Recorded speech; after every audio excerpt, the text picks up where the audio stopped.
दोनों रानियों के बालकों के नामकरण हुए। जो सुनीति के गर्भ से पैदा हुआ था उसका नाम रखा गया ध्रुव, और जो सुरुचि के गर्भ से पैदा हुआ उसका नाम रखा गया उत्तम। आज इस तरीके से महाराज दोनों रानियों के बच्चों के नामकरण रखे गए हैं। धीरे धीरे दोनों बालक सियाने हुए। एक दिन उत्तम खेलता हुआ महाराज ध्रुव की कचहरी में आया। जब ध्रुव की कचहरी में आया, खेलता रहा, लौटने का समय हुआ तो ध्रुव से कहा, भैया कल तुम हमारे यहाँ खेलने के लिए आना। तो महाराज ध्रुव कहने लगा, भैया तेरी माँ ना डांटे। बोले, भैया वहां नहीं चलेंगे, वहां चलेंगे जहाँ पिताजी कचहरी में बैठते हैं। आज ध्रुव उत्तम के साथ में सवेरा होते हुए पहुंचे और राजा उत्तानपाद कचहरी में बैठते वहां पर पहुंचे। जब वहां पहुंचे तो आज उसी समय महाराज रानी सुरुचि से बांदी ने कह दिया आके कि बांदी गजब हो गया क्या कि तेरी सौत को बालक तेरे राजा साहब की गोदी में बैठो और तेरो बालक नीचे खड़ो। रानी सुरुचि झुंझलाई के पहुंची और ध्रुव गोदी में बैठा था। ध्रुव की कलाई को पकड़ के नीचे खींच दिया और कहने लगा, ओरे कपूत तू कहां से आके बैठ गया? राजा साहब से कहा, अकल है तुम्हारी कहां भूप, ये सर पे गधा चढ़ाया है। अगर तुझे इस पिता की गोदी में बैठना था तो तू मेरी गर्भ से जन्म लेता। ध्रुव रोते हुए चले आए। ध्रुव की मैया ने देखा, कहने लगी, बेटा तुझे किसने मारा?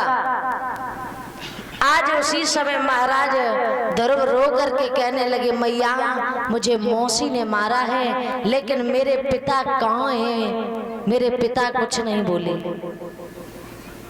मैया समझाने लगी, बेटा वो कुछ नहीं बोले तो वो तेरे पिता नहीं है, तेरे पिता तो जगत पिता हैं, जो सबके पिता हैं वही तेरे पिता है। ध्रुव कहने लगा, नहीं मैया मैं अपने पिता के दर्शन करके ही रहूंगा, मेरे पिता हैं कौन? सुनीति समझाती है, ध्यान रखना श्रोताओं, कवि कहता है कि माँ मरे मौसी भई और जो मौसी सी होए। आज ध्रुव जब रो के बोले तो ध्यान रखना, मौसी जो होती है वो क्या होती है? आफत की पुड़िया।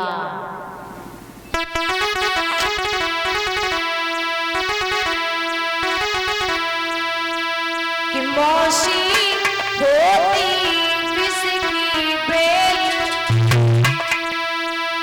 देख लिया घूम जमाने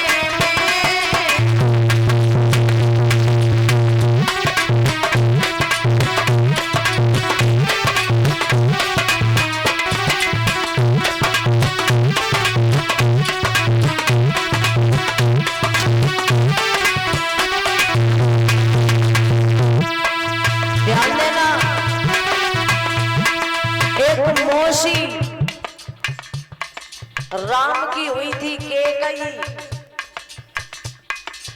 ये आपको कथा के द्वारा प्रमाण दिया जाएगा।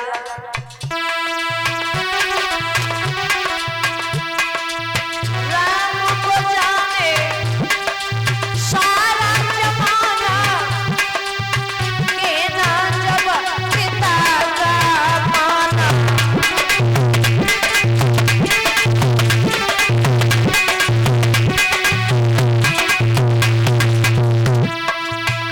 तब के कई डाल गई थी रात,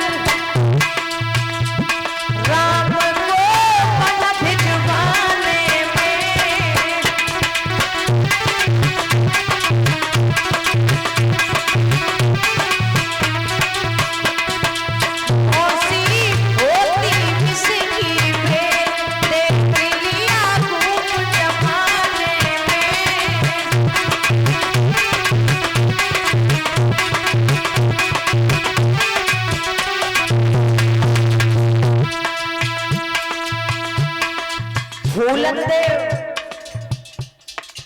मौसी थी जिसने भक्त पूरनमल को फांसी लगवाई थी। फूलन देव ने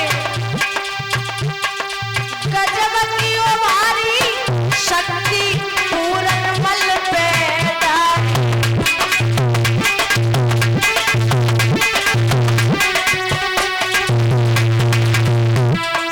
दादा अरे बनो फांसी नहीं लगवाई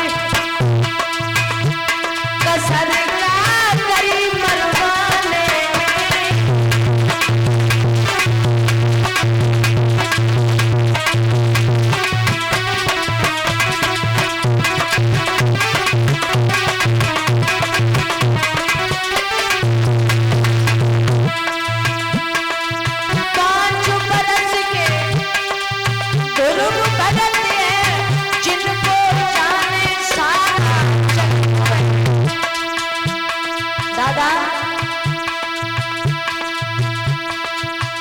अब मौसी डाल गई है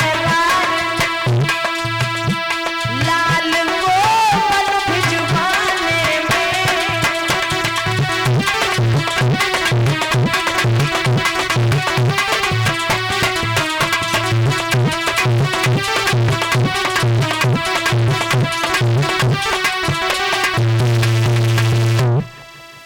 आज ध्रुव जब रोए हैं तो मैया ने बहुत समझाया। ध्रुव बोला नहीं मैया, अगर मेरे पिता जगत पिता है तो हम तपस्या करके अपने पिता के दर्शन अवश्य करूंगा।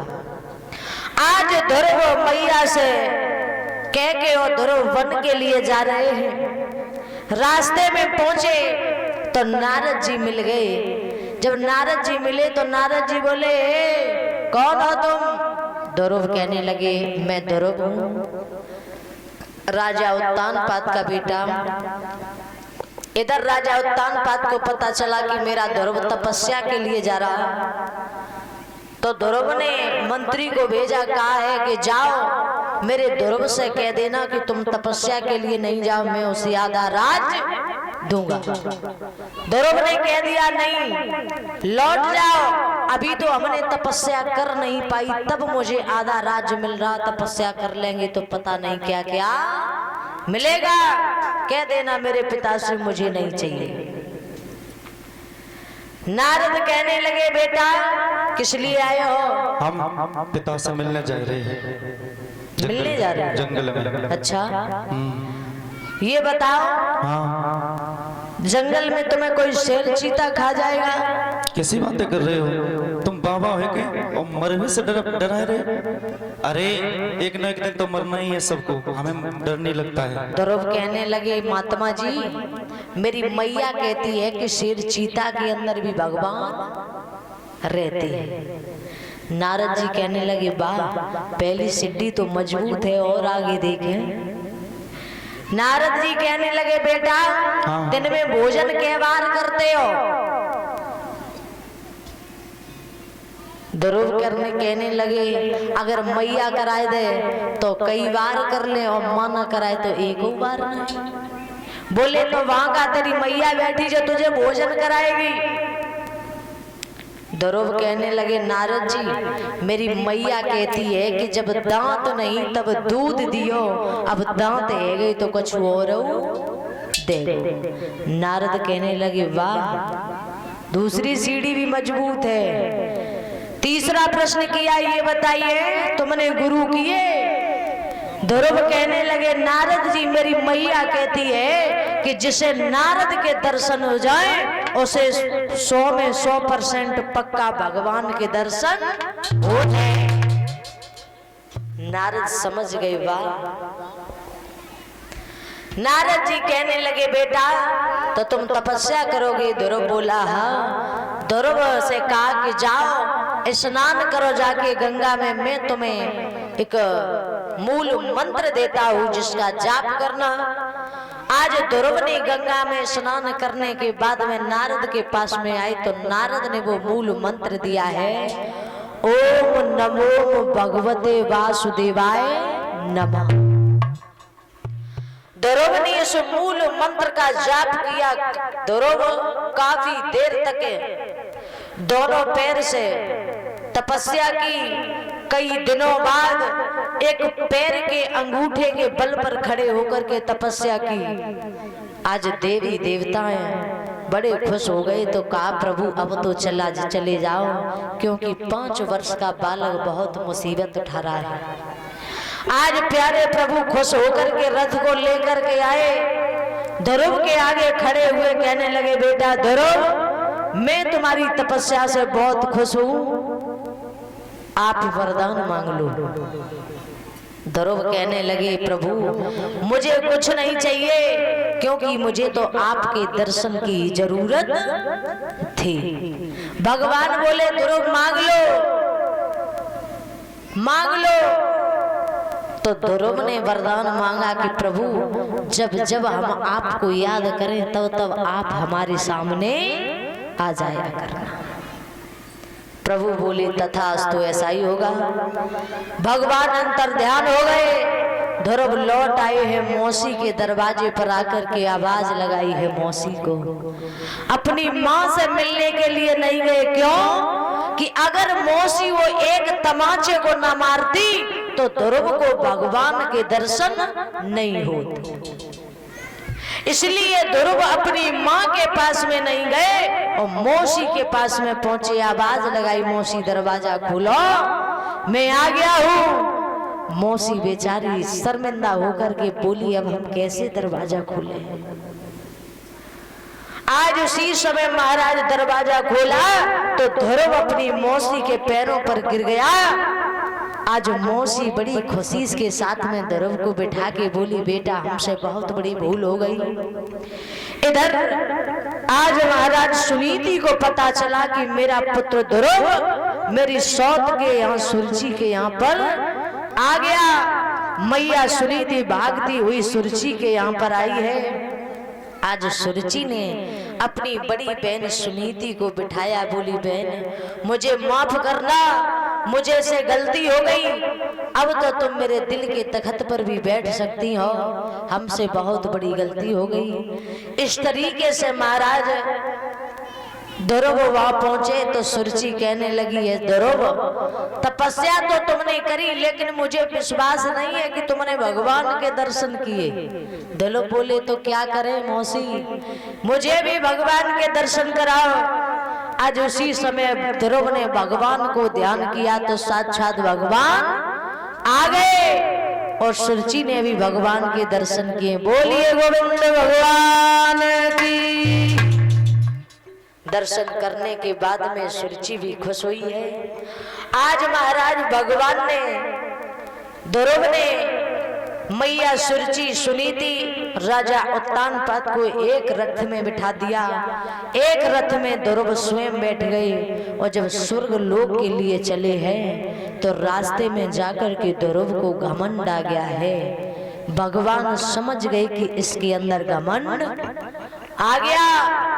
प्यारे प्रभु ने ध्रुव को रथ से वहीं उतार दिया है। ध्रुव कहने लगे, प्रभु उतार तो दिया, अब कुछ वरदान दे दो।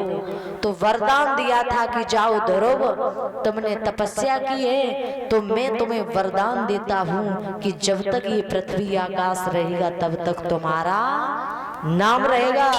ध्यान रखना दादा, आज भी एक तारा निकलता है जो सबसे पहले निकलता है, चटक तारा, और सबसे बाद में जाता है, उसी का नाम है ध्रुव तारा। बोलिए वृंदावन बिहारी लाल की। और आज की कथा यही विराम होती है और रात्रि की कथा में हरिश्चंद्र की कथा होगी। तो राजा हरिश्चंद्र कैसे सत्यवादी राजा हरिश्चंद्र बने हैं, आप लोगों को रात्रि की कथा में सुनाया जाएगा।